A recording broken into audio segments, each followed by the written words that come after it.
নমস্কার, আপনারা দেখছেন নিউজ লাইভ। 3 দিনব্যাপী বাংলা মোদের গর্বের কর্মসূচি শুভ সূচনা হলো ইসলামপুর কোর্ট ময়দানে।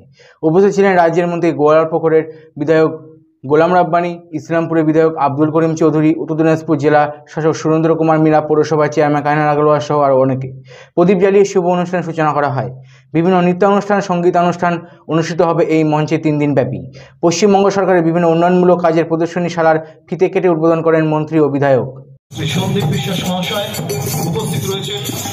উত্তর দিনাজপুর প্রেস ক্লাবের সাধারণ সম্পাদক অলিভ মিত্র উপস্থিত রয়েছেন। যুগ্ম তথ্য অধিকর্তা শ্রী কল্পেন্দু মুখার্জি।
প্রদীপ প্রজ্বলনের মধ্য দিয়ে তার শুভ সূচনা হচ্ছে।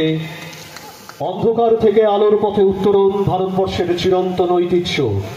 আমরা বিশ্বাস করি সমস্ত অন্ধকার গ্লাস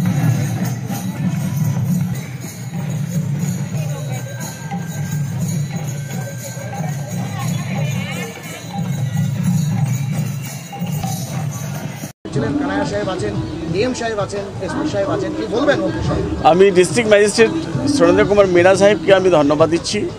উনি আমাদের তথ্য সংস্কৃতি ডিপার্টমেন্টের উদ্যোগে আজকে প্রোগ্রামটা শুধু ইসলামপুরে না 23টা জেলাতে আমাদের প্রোগ্রাম স্টার্ট হয়েছে। আজকে এই 3 দিন চলবে।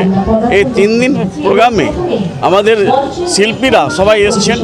আর শিল্পীদের কালচারাল ইভেন্টের মাধ্যম থেকে আমরা যতগুলো প্রোগ্রাম আমরা করছি, যতগুলো স্কিম আমাদের হয়েছে, আমাদের মুখ্যমন্ত্রী মমতা ব্যানার্জি যেটা আমাদের জন্য করেছে, আমাদের পশ্চিম বাংলার জন্য 10 কোটি লোকের জন্য, ওটা এই কালচারাল ইভেন্টের দ্বারাই আমরা পাবলিককে অ্যাওয়ার করার জন্য, পাবলিককে জানানোর জন্য আমরা এই প্রোগ্রামটা করছি। যার জন্য আমরা সবসময় বলি বাংলা আমাদের গর্ব, আর বাংলার গর্ব মমতা ব্যানার্জি। আপনি বললেন আজকে যে মানুষের কাজ করতে এই ধরনের সাংস্কৃতিক অনুষ্ঠান এবং প্রদর্শনীমূলক অনুষ্ঠান এটা তো মাইন্ড ডাইভার্ট করে, একটা মানুষের মধ্যে একটা খুশি আসে, হ্যাপি আসে, আনন্দ পায়, আর সময়টা কেটে যায় ভালো করে। 2 নম্বর, আমরা বিভিন্ন প্রোগ্রামে থাকলে আমাদের মনোরঞ্জন লাইফটা যেটা আমি বললাম একটু আগে, ওটা এড়িয়ে যায়। যার জন্য 74টা আমাদের স্কিম আছে, 74টা স্কিমের সবকটা ইভেন্ট আপনারা দেখবেন।